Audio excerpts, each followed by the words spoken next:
Vamos agora falar de um tema belíssimo, né? Estatísticas quânticas. Vamos também falar de estatística clássica também. Vamos falar de 3 tipos de estatísticas, né? 2 quânticas e uma clássica. Aqui eu acho muito interessante chamar a atenção para o fato da distinção, da descrição de sistemas macroscópicos, utilizando conceitos estatísticos, né? No caso da teoria clássica, bem como na descrição de propriedades de um sistema macroscópico, contendo um grande número de partículas, né? Utilizando as 2 estatísticas, porque nós temos 2 estatísticas no caso da teoria quântica. Uma aplicada para bósons e outra aplicada aos férmions, né? Muito bem, então vamos a esse tema, que é, na verdade, um pouco introdutório, né? A gente tem que reconhecer isso, né? E isso vai ser explorado depois, por exemplo, no estudo da termodinâmica, né? É interessante que depois que foram desenvolvidos métodos estatísticos, né, nós entendemos, né, que o uso desses métodos, eles vieram para facilitar ou para simplificar a descrição de sistemas macroscópicos. É interessante. Às vezes é muito mais fácil você descrever um sistema contendo 10 a 20 partículas do que um sistema contendo 5 partículas. Por que isso, né? Bem interessante, isso é bem algo para a gente pensar. Veja, um sistema macroscópico, às vezes, a gente quer determinar a pressão, o volume, a temperatura, basta essas 3 grandezas físicas, né? Veja só, para a gente descrever um sistema desses. Agora, se eu for olhar, né, o que está acontecendo ali no nível dos átomos, né, esse átomo interagindo com esse átomo, aí complica. É interessante isso, né? A gente acaba não lançando mão da ideia de seguir cada uma das partículas, ou a dinâmica de cada uma das partículas. Isso é inviável. É inviável fazer isso, né? 10 a 20 partículas, resolver a equação de Schrödinger para 10 a 20. Esquece. Né? Mas olha só, temos métodos, né, que nos permitem, num sistema, por exemplo, termodinâmico, calcular a energia média, o número de ocupação de cada um dos níveis, né? A entropia, calcular a entropia, né? E esses 2 potenciais termodinâmicos são essenciais, né? Nos permite também calcular, em princípio, a pressão, o volume, a temperatura especialmente, né?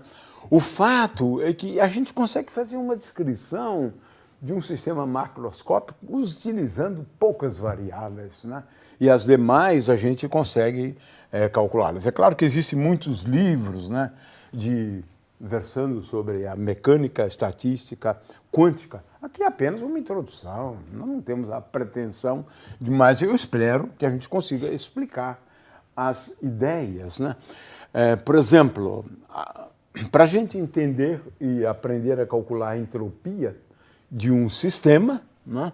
Eu quero lembrar que a entropia é um conceito proposto por Clausius, né? E a entropia, em geral, depende da energia do sistema, bem como do volume que ele ocupa, né? A gente vai a partir desse pressuposto. E a partir da entropia, porque é isso que eu agora vou me dedicar agora, na verdade, tá certo? Utilizando as estatísticas quânticas, como é que a gente calcula a entropia de um sistema? É para isso que ele é útil. Aliás, é útil para outras coisas também, tem várias utilidades, para calcular energia e assim por diante, né? Muito bem, de forma que a entropia, né, ela atinge um valor máximo no estado de equilíbrio, mas, em geral, a entropia sempre aumenta. Então, a gente vai aqui, na verdade, explicar como é que a gente pode calcular a entropia de um sistema macroscópico contendo um número muito grande de partículas. O que eu vou dizer só se aplica para um número muito grande de partículas. Na verdade, não só eu vou pensar num sistema macroscópico, como um sistema que é composto por vários subsistemas, né? Aqui, por exemplo, seria um subsistema, aqui seria outro subsistema, só é que eu não vou pensar em subsistema contendo poucas partículas, não. Eu não sei calcular com poucas partículas, né? Eu consigo fazer previsões com muitas partículas, né, e muitos níveis de energia. Então, a gente vai sempre pensar em subsistemas de um jeito que eu vou explicar depois, né? Um subsistema, ele é parte de um sistema, né, contendo, digamos, Ni partículas, né? Muito bem. E agora vamos introduzir os conceitos de partículas distinguíveis ou partículas indistinguíveis. A gente vai usar sempre a mesma cor, né, para partículas que são indistinguíveis. Todas elas são pintadas de vermelho. Claro que é uma imagem que eu estou fazendo, né? Na teoria quântica, as partículas são indistinguíveis. No entanto, curioso, na teoria clássica, as partículas são distinguíveis. Ou seja, você admite na teoria clássica que você acompanha aquela partícula 1, a partícula 2, a partícula 3. Então, a partícula 1 eu adoto uma cor, a partícula 2 eu adoto outra cor. Então, essas cores aqui, é claro que é só para tornar as coisas mais interessantes, né? É para chamar atenção para o fato de que cada partícula ela é distinguível da outra, né? Como eu disse antes, pelo rótulo, por exemplo, 1, 2, 3. Aqui a gente vai utilizar cores, né? Então, na estatística clássica, nós admitimos, né, que as partículas são distinguíveis, né? Na teoria quântica, não, né? Muito bem, então vamos lá. Agora vamos lá. Tenho aqui um sistema e todo sistema ele tem sempre um certo número de níveis quânticos, né? Você pode pensar nos níveis como estando associados a números quânticos, né? Mas em geral a gente vai usar mais um número quântico que é um contínuo, que é o momento, por exemplo, né, de cada uma das partículas. A gente vai depois trabalhar melhor, por exemplo, a estatística de Maxwell-Boltzmann, por exemplo, né? Mas essa figura aqui é para ilustrar, né, o seguinte: a gente tem um conjunto de níveis, né, e agora cada nível ele tem um número quântico, Q1, Q2, Q3, Q4, para identificar, né, cada nível, né? E agora também nós vamos dividir esses níveis, né, em células. Uma célula, a primeira, a segunda, a terceira e assim por diante, né? Cada célula contém um certo número de níveis, né? A primeira célula tem G1 níveis, a segunda célula tem G2 níveis e assim por diante. O problema nosso é como distribuir, né, partículas, aqui no caso as partículas são idênticas, né, pelos diversos níveis. Olha só, eu posso ter 5 partículas no nível 1, né, e posso ter, ou no nível 0, né, eu posso ter apenas uma no nível 9, mas tem várias outras possibilidades aqui. O meu problema é justamente de aprender, né, a contar o número de estados possíveis, né? Aqui é um estado, aqui é um segundo, terceiro, quarto, quinto, sexto, e assim por diante. O problema aqui é aquele que eu já me referi antes, né, de contagem do número de estados. que é, na verdade, um problema de contar o número de funções de onda independentes, né? Independentes. Esse é o problema ao qual eu vou me dirigir agora, né? Muito bem. É claro que se eu tenho partículas distinguíveis, né, ou indistinguíveis, como esse caso, se eu tenho partículas indistinguíveis, né, então o número de estados é diferente, porque ter uma partícula no nível 1 e outra partícula no nível 2, eu só tenho, como elas são indistinguíveis, eu só tenho um estado. Se elas forem indistinguíveis, eu tenho, por exemplo, 2 estados. Nesse caso aqui, olha, eu tenho 4 estados, né? Mas esse é um detalhe que eu espero que fique um pouco mais claro logo em seguida, né? E a gente vai utilizar cores, né? Se as partículas forem distinguíveis, utilizamos cores diferentes para cada uma delas. Se forem indistinguíveis, né, nós vamos usar a mesma cor, né, a mesma cor. Verde para férmions, né, e vermelhos e cores vermelhas para bósons. Assim é o que nós faremos, né? Muito bem, então a ideia é bastante simples. Olha, no primeiro nível, eu posso acomodar, na realidade, no primeiro nível, eu posso acomodar, a questão é quantas partículas, digamos, 5 partículas em 2 níveis, né? Mas eu posso também agora ter, além daquelas, 4 partículas na segunda célula, ocupando, por exemplo, 3 níveis de energia, né? Eu posso ter uma outra situação onde não tem nenhuma partícula nessa célula, né? Posso ter uma situação com 3 na segunda célula, 2 ocupando o mesmo nível, né?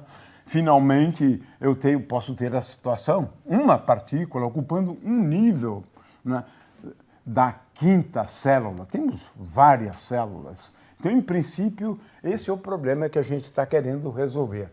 De quantas formas eu posso distribuir as partículas pelos diversos níveis de energia? E a gente vai começar a calcular para uma célula, que fica mais fácil no caso das estatísticas quânticas, né? No caso da estatística clássica, a gente faz aí de uma forma um pouco diferente, né? E como eu disse antes, isso corresponde à contagem do número de estados possíveis, né? Muito bem.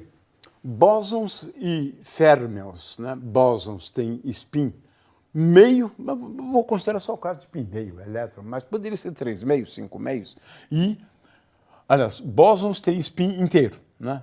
0, 1, 2. E férmions semi-inteiros, meio, 3 meios, 5 meios, né? Só que, no caso de férmions, você pode ter apenas um em cada nível.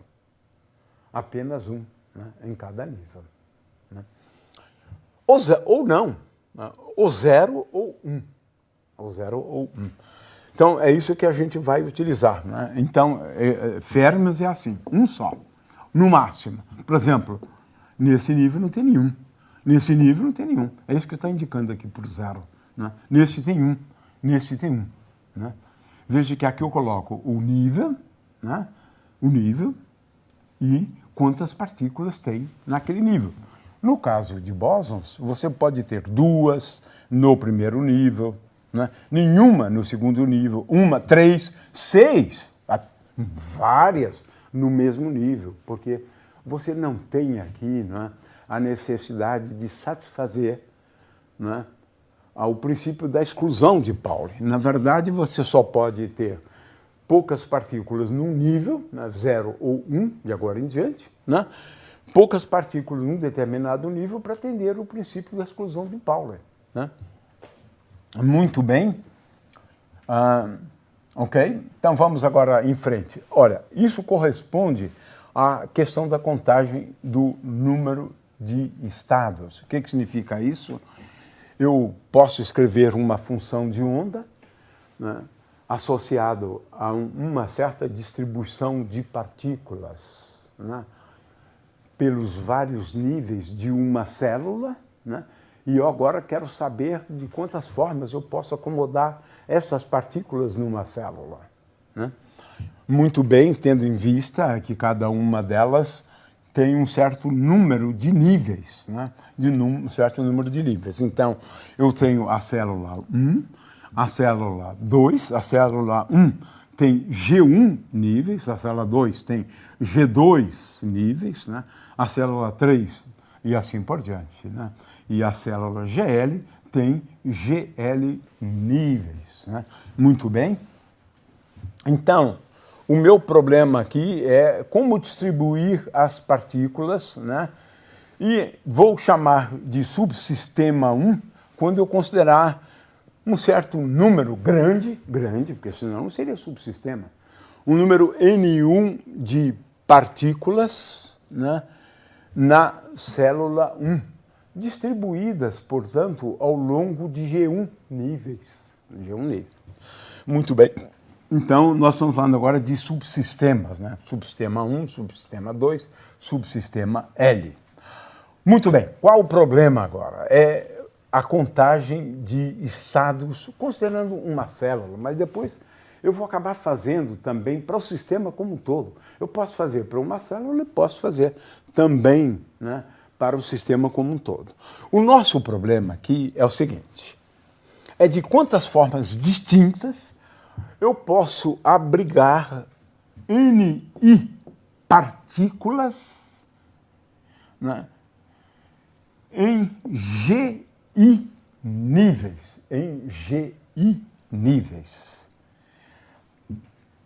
Esse número aqui é o número de estados possíveis na iésima célula. É claro que agora o número de estados possíveis, levando em conta todas as células, é o produto, né, de ômega I, Ni, GI. Né? É isto. Então, o meu problema, vou começar calculando esse ômega I. Né? Ou seja, o número de estados possíveis quando eu considero essa célula. Por exemplo, a célula 4, ela tem G4 níveis, né? G4 níveis, né, de energia. E eu quero saber como eu posso acomodar as partículas aqui. Ni partículas nessa célula. Então, agora a gente vai primeiro explicar, né, qual é a ideia e depois vamos aprender a contar esse número de níveis. Né?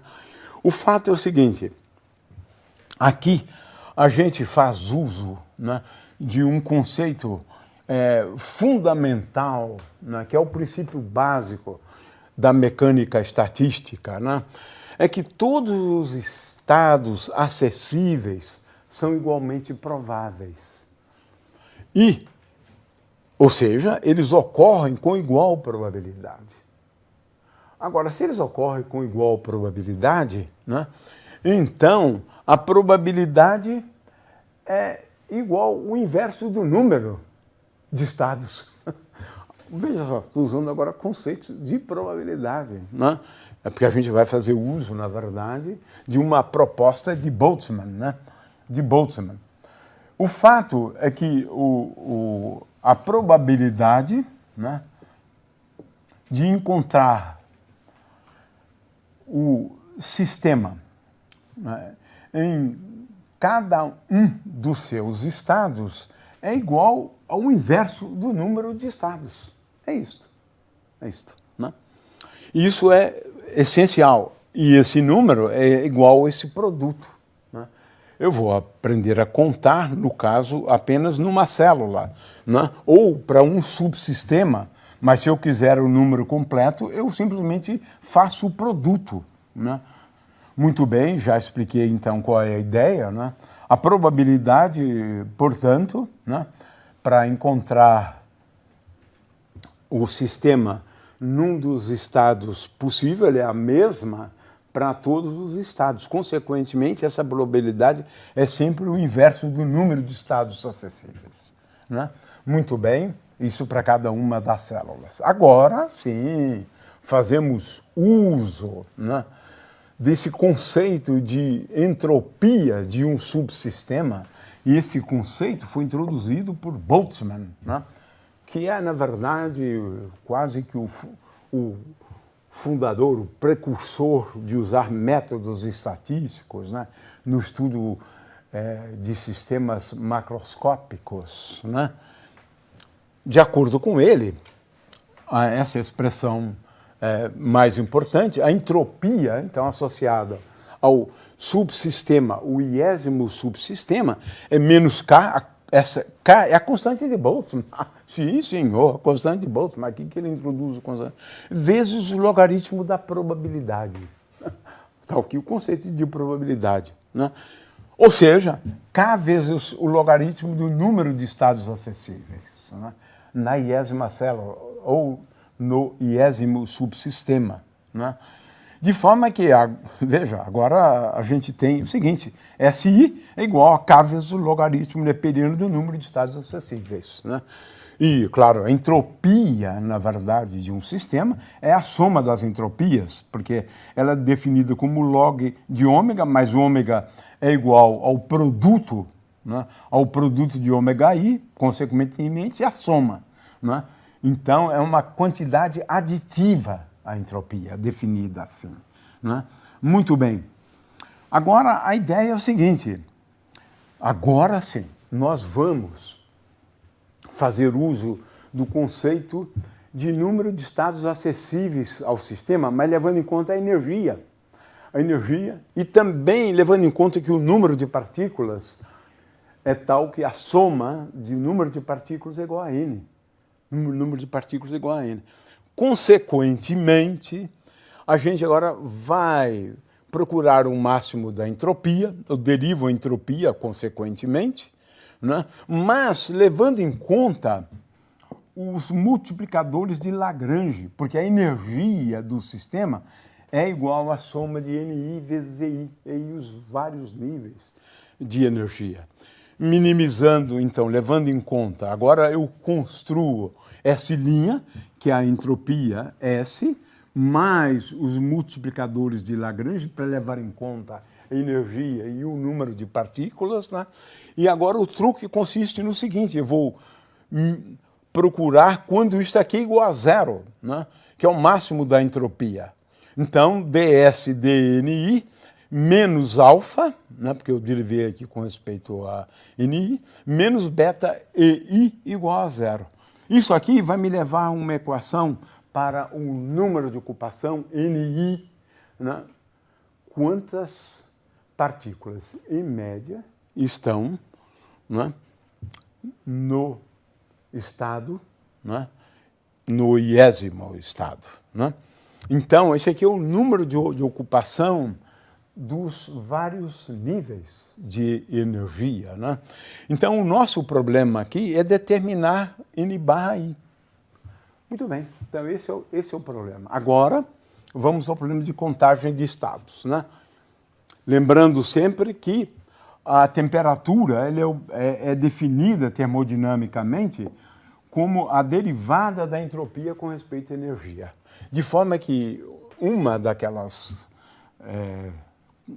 constantes aqui, esse beta, vai acabar se transformando em 1 sobre kT, na realidade, né? Mas isso fica, então, para um pouco depois, né? Então, o problema é esse. Dada a temperatura, vou procurar, então, o mínimo. Agora tem um problema de contagem de estados, né? Vamos começar pela estatística de Maxwell-Boltzmann, né?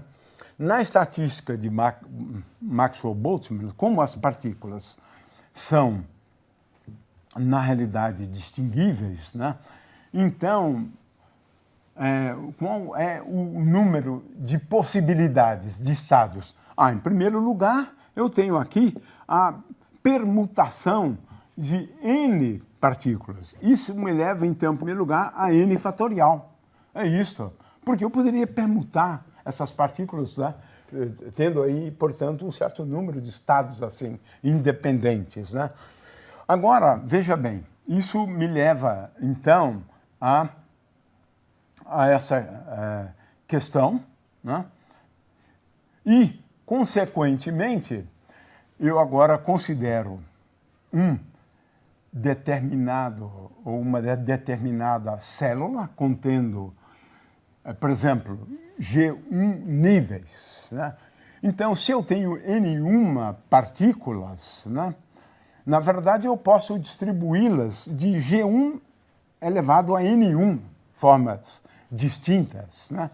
Para a segunda, eu poderia pensar do mesmo jeito, depois do mesmo jeito. Então, eu tenho aqui uma primeira contagem, né, quando eu levo em conta que cada partícula pode estar pertencendo a esse, a esse, a esse. Como eu tenho G1 níveis, eu tenho G1 vezes elevado à potência N1. Eu tenho aquele N fatorial associado às permutações das várias partículas, porque elas são indistinguíveis, mas eu tenho N1 numa célula, N2 na outra célula, e isso eu preciso levar em conta. Então eu preciso levar em conta o fato de que, estando aqui, existem configurações que não são, na verdade, distintas das demais. Para eu fazer isto, o que eu tenho que fazer? Eu tenho que dividir por N1 fatorial, N2 fatorial, N3 fatorial e assim por diante. Em geral, a gente define, na realidade, o número de estados acessíveis ao sistema na estatística de Maxwell-Boltzmann como sendo esse produto aqui, G1 elevado à potência N1 sobre N1 fatorial, vezes G2 e assim por diante. O fato é que agora temos algumas contas, né, que a gente precisa fazer, né, e essas contas, no caso da estatística de Maxwell-Boltzmann, e levando em conta a expressão de Stirling, né, para o logaritmo, né, de números grandes, né, utilizando essa expressão aqui, né, a gente faz aqui uma série de contas e determina o número médio de partículas em cada nível, em função da temperatura e em função da energia. É fantástico, né? Eu tenho aqui uma mecânica estatística clássica, né? Em média, quantas partículas, porque aqui eu estou falando de número de ocupação, o número de partículas médio, né, num determinado nível de energia. Veja que ele cresce exponencialmente, aliás, ele decresce exponencialmente com a energia. E elevado a menos EI sobre KT. Essa é uma estatística clássica, onde eu trato as partículas como sendo distinguíveis, né? Agora vamos à mecânica estatística quântica, né? Vamos agora para a estatística de Bose-Einstein, né? Como é que eu conto agora o número de estados acessíveis, né? Aqui eu tenho uma situação que eu bastante genérica, né? Então, como é que a gente conta agora? Em primeiro lugar, eu pego um nível, né? Um nível qualquer. Nesse nível eu posso ter, né, aliás, eu estou considerando um nível. Naquele nível, em princípio, né, eu tenho GI, né, possibilidades, né, para cada partícula, né? Claro, né? Então, se eu tenho GI níveis, eu começo com GI, mas agora eu tenho NI mais GI níveis menos 1, porque eu já contei uma aqui, né? E agora, veja, quais são as várias possibilidades? NI mais GI menos 1, e agora eu posso fazer permutações, né, de números de partículas e níveis. E eu tenho NI mais GI menos 1. Né? Então, eu começo com esse fator aqui, que está aqui embaixo, para contar os níveis, e agora eu tenho que levar em conta que existem várias configurações que levam ao mesmo resultado, né? E aí, então, eu tenho que dividir por NI fatorial, né, vezes GI fatorial, né? Então, eu tenho aqui uma expressão para contagem de estados, né? Aí faço as contas e concluo, olha só que coisa interessante, que nessa estatística, o número de ocupação de um dos níveis, né, é igual ao GI, e agora, veja, eu tenho Z aqui, que é uma constante que a gente vai determinar em função do número total de partículas, elevado a beta epsilon I menos 1. Essa é a estatística, então, de Bose-Einstein. Finalmente, a outra estatística, aqui eu tenho como obter na verdade, eu devo passar por todas essas contas, eu já fui direto aqui ao resultado, né, onde a gente usa de novo, né, a fórmula de Stirling aqui. Né. Vamos agora, então, à estatística de Fermi-Dirac. Né. Aqui, cada nível pode ser ocupado por nenhuma, por uma, nenhuma e assim por diante. Né. Então, como é que a gente faz para contar o número de estados possíveis? Em primeiro lugar, veja, eu tenho um número de permutações envolvendo os níveis. Isso mesmo, um número de permutações. Então, GI fatorial.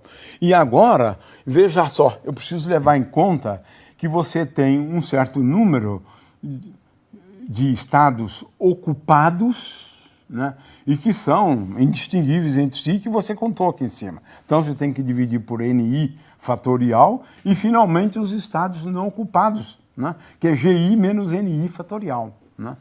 Ora, com isso, a gente faz de novo aquelas contas, leva em conta a fórmula de Stirling e assim por diante, para obter o seguinte resultado. Né. Vou direto ao resultado. Né.